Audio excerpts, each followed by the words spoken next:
I'm Alex Pault, and I'd like to welcome you to another episode of Talking Timepieces, where we talk about watch collecting and horology.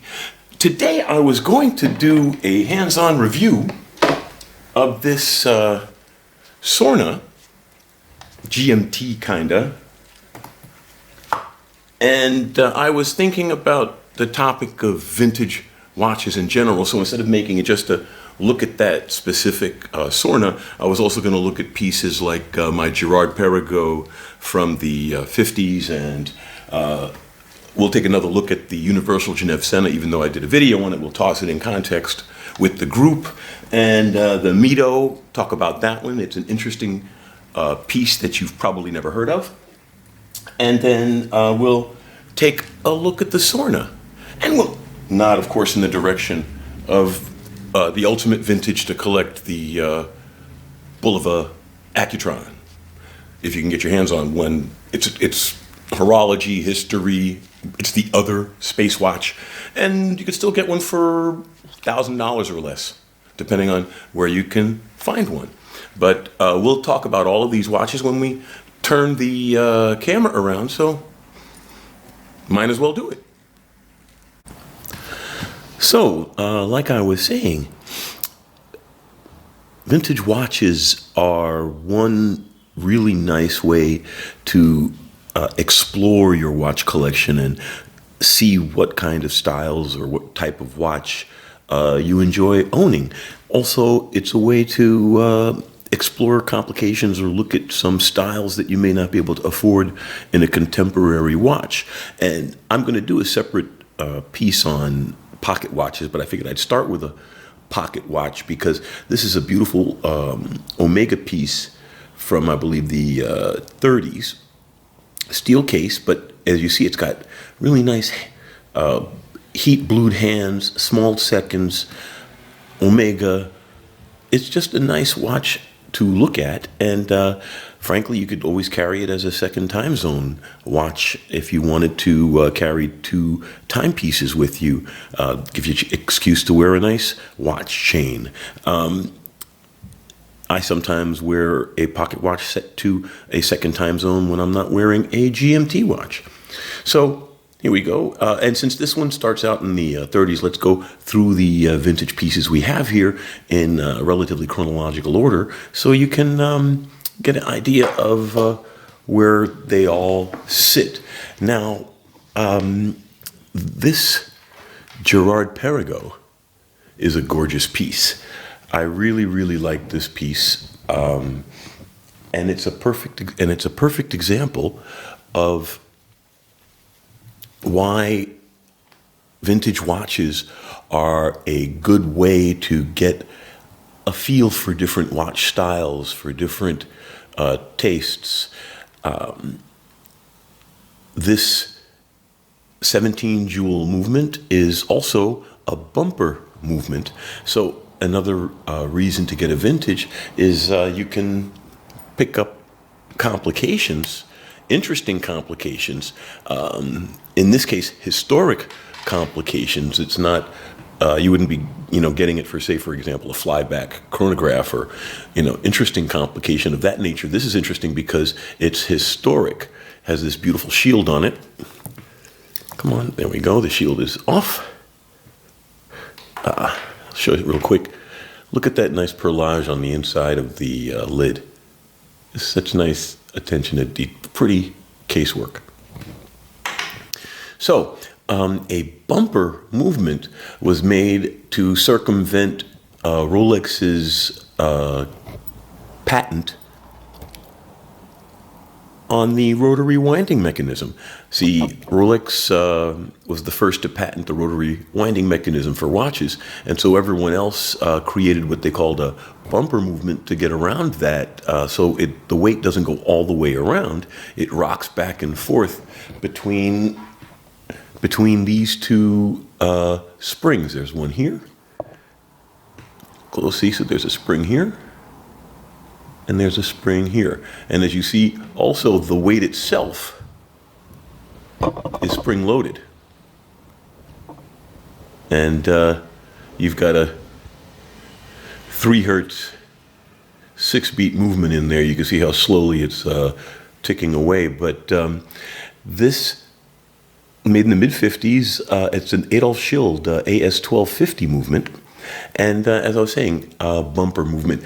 I'm not going to have this thing cleaned or serviced in any serious way because it's a radium dial watch. So it's full of radioactive dust.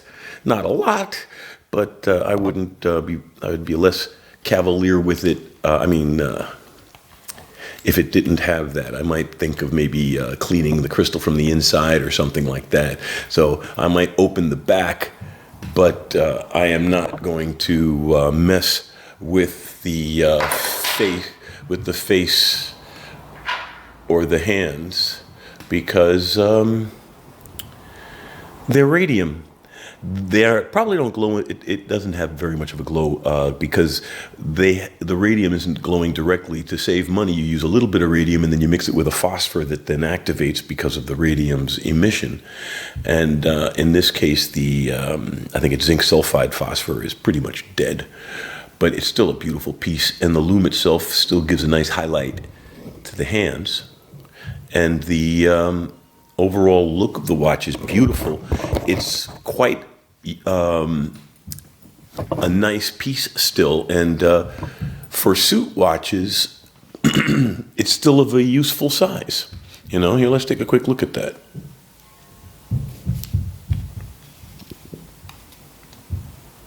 Yeah, it's about, it's a 35 and a half.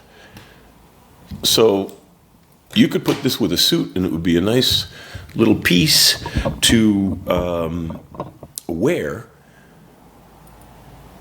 And frankly, you could, if you have small wrists or like small watches, you could wear this anytime. It's got a very clean, fresh look to it. And again, one of the nice things about vintage is it lets you play with different styles, different types, and in this case, different manufacturers without breaking your wallet. I paid a couple €100 for this watch, and it's worth every penny. Now, and frankly, I don't wear these very much. I have most of these in the collection for their collectible sake. I do wear this one. I'll get to it in a moment. Actually, 50s, 70s, 60s come first, though. And here we have the venerable and famous Omega. I have an Omega Speed Sonic. But this is the watch that it licensed the technology from. This is the Bulova Accutron, and the Bulova Accutron is a tuning fork movement. One could say it was the bridge technology between mechanical and quartz, because this was the first truly electronic movement, and you can see the driver electronics here. And basically those coils, those magnetic coils, drive the tuning fork. Now, the coils don't set the frequency. The tuning fork's natural resonance sets the frequency, and this watch is actually directly driven. So that second-hand sweep, that beautiful second-hand sweep, comes from the fact that the tuning fork vibrates at 360 cycles a second, and it has a little hairspring that goes directly to a gear that drives the entire mechanism, which is where you get that beautiful sweep from, which also is evoked in the Seiko spring drive, because that is also a very high beat. I would call it mega high beat as opposed to an ultra high beat here. And moving into the 50s, darn it. Well, actually, 50s are about the same, because this is mid-50s and this is mid-50s. So these are roughly the same era. And interestingly enough, before the quartz crisis, there were some very beautiful movements coming out, like this one and like this one. This is the Mito Coral Star Dado Day. Now, the beautiful thing about the Mito Coral Star Dado Day, first off, it's a beautiful piece, and the bracelet is very well engineered. The links actually can fail, so instead of breaking, it pops out, and that even goes for the screw links at the end, and they're screwed links, not pin and sleeve.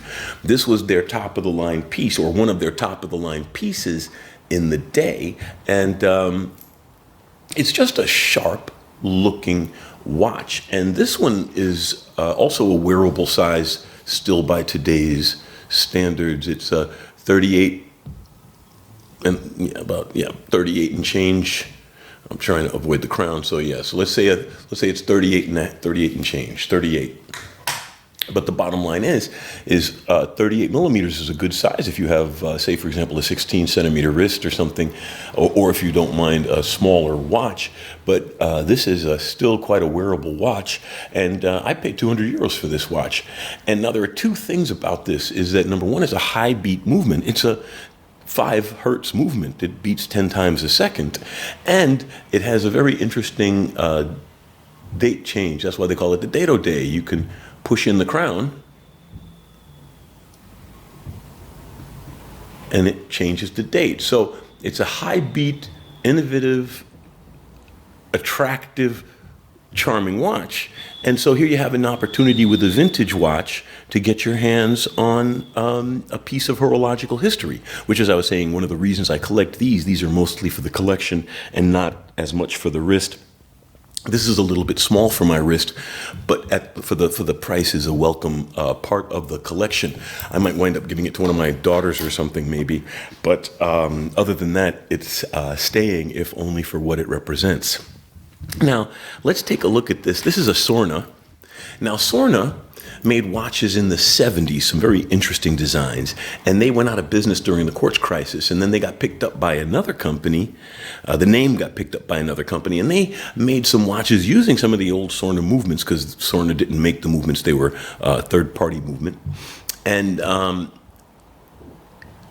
the company, unfortunately, is in one of those states of limbo as all third-party owned watch names that no longer actively make watches, like Universal Genève, which is actually coming up in this video. But the thing about the Sorna is it's actually a very beautiful watch, and it's also an example of another reason vintages are cool, because it allows you to get interesting, funky watches that today an interesting, funky watch is usually an extremely expensive, interesting, funky watch, because to break out of the mainstream, you're either at the bottom of the pile and it looks like crap, or you're at the top of the pile and it looks phenomenal, but then you're looking at a Richard Mille, or you're looking at something that is giving you an interesting presentation and a really great quality, but you can't afford it. I can't afford it. But getting a vintage piece like this, and I was very lucky, this is new old stock. And this is actually what prompted this video, because I was going to do just a straight review of this piece, because I wound up really liking it. I only paid 400 euros for this piece, and it represents what vintage watches can give you. It came on a cheesy leather strap just like this. I mean, I got this strap with this watch, and the next time I actually decide to put it on with a suit, I'll put a better strap on it. In the case of this came with the same kind of cheesy leather strap. This was new old stock. So this watch from the 70s, I'm a very lucky person. I'm the first person to really use it. And I replaced the cheesy leather strap with a semi-high quality aftermarket Oyster style, but not a copy, no fake logos or anything. But the beautiful part about it is the two wound up being a perfect match. The Sorna's brushing was brought out by the brushing in the bracelet, and the funky K-shape is accentuated by the clean lines of the bracelet as well. So it's a very charming piece. And what I was saying about interesting functions is they took a triple date, an old triple date, and a lot of the old triple dates you have to set the month by yourself. This does track the day of the week properly, and of course the day properly. And this is kind of a GMT timer, even though it's not a chronograph. It looks like it's a chronograph with all the pushers, and you can use it for timing, but it doesn't actually have any functionality. It's just awesome dial design. See, because if you turn this dial, you can do GMT calculations, you see? So you don't have to actually have the GMT function. You just, do the math on the fly just by turning the ring. So it's cool. It gives you that functionality without actually worrying about the mechanisms involved. And ditto for the timer. It's got an internal timing bezel. See? Internal timing bezel. And it's so new, these things are still kind of sharp. And these pushers actually control the month and the day of the week. See, so it's a really funky, fresh design. It's not a lot of money. It's funny. It's cute.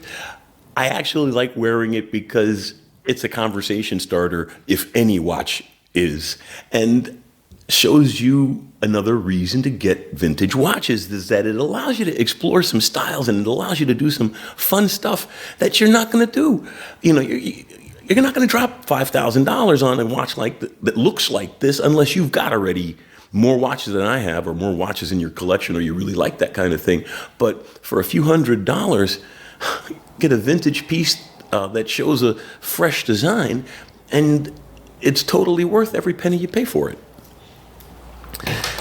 Now, let's go into the relatively contemporary. This is the most contemporary watch of mine that I would consider vintage, and that's the Universal Genève Senna. I did a video on this one as well. And the thing about the Senna is, this is an epitome of the kind of watch you can get at a reasonable price, because it's not only vintage, it's not a well-known vintage outside of collectors. And this one's actually frowned on because even though it is a Universal Genève, this is the first one that was made after it was taken over by third-party investors.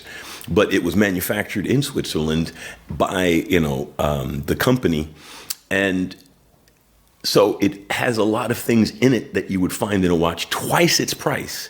But because it's a little-known vintage piece and it's got a interesting history, it's not well known. This has got a Valjoux 7750 in it. Pardon me. It's got a Valjoux 7750 in it, date-date movement, robust. Even if they put it in without any adornment, it's still a killer watch. And to pick up a steel case Valjoux 7750 chronograph with day-date function, for this watch is worth about $1,500. You're not going to find that kind, in a really nice vintage. You're either going to find something with a name nobody's heard of, and literally nobody's done anything with the case, or it's going to be a nice piece like a used Omega or a used Breitling or something like that, because the 7750 was a workhorse movement which to this day is still used in a lot of watches or derivatives of the 7750. And the Senna, what's in a screw-down crown, this black stuff is like a carbon plastic, and it was billed as the first carbon fiber watch, but in reality it is just like a carbon-filled plastic, and they were blowing smoke, which is another reason it kind of got a little dinged. But it's because of the plastic, it's very grippy, so it's actually quite a useful accoutrement on the case. The fact that it's a proprietary integrated bracelet, is a small ding, but the bracelet looks nice, even though the links are fake. The black links are not load-bearing, you see. They're just for the looks. But the bottom line is still, you've got a steel Valjoux 7750 sapphire crystal chronograph, waterproof, and it's a racing commemorative watch named after Ayrton Senna, who was a famous racer in his day. So in one sense, this could wind up being a collectible for a completely different reason because of the Senna collection, and have nothing to do with the fact that it's a Universal Genève watch. But it's got incredibly nice face detail. I don't know if you would call it engraving, but it's still a nice look. It evokes a little bit the globe because the lines converge. And the markers for the chrono are very highly legible. And the way the subdials are rendered is also very nice. So again, a perfect reason to get a vintage piece is you can get a lot of bang for the buck in a vintage watch. So I guess that's all I have to say on that topic. But if you have any questions about any of this, I would love to hear your thoughts. And of course, please subscribe. Let's flip the camera around and close out the episode. So, that was a little bit of a chat and overview about vintage watches. Like I said, they're a fantastic way to explore your collection, look at interesting movements, look at interesting functionalities, play with designs and styles for a reasonable price. I mean, when you're starting to spend $2,000, $3,000, $4,000 for a watch, you start to get more conservative, where, you know, if you have a couple hundred here, a couple hundred there, and you see a nice piece, vintage piece, buy it. And then at worst case scenario, you sell it to another vintage interessant, as it were. Think about it that way. You know, I paid 200 euros for it. I could probably sell it for 200 euros, or close enough that it's not going to make enough of a difference. But I actually like this one. I'm going to keep it in the collection. As I said, some of the watches I have in the collection I don't even intend to keep primarily to wear, but I keep them for what they represent and what a cool watch they are. And this one falls into that category. So unless I gift it to a family member, it's going to probably stay in the case until I no longer need a watch collection. And that's all I have really to say about vintage. It's, like I said, an incredibly accessible way to enjoy watches and horology. And sometimes you can get some significant pieces if you look around. Please leave your ideas and questions and comments, ideas for new episodes I could do. And please subscribe. I just broke 500 subscribers. So if every one of you just asked one other friend, I would break the threshold for live broadcast. You know, I'd be able to live stream some broadcasts, and once in a while, then I'd be able to have an episode, just throw the floor open to have everybody talk, so we could really develop a good community here. So thanks for taking the time to be with me. I really appreciate it. And until next time, thanks.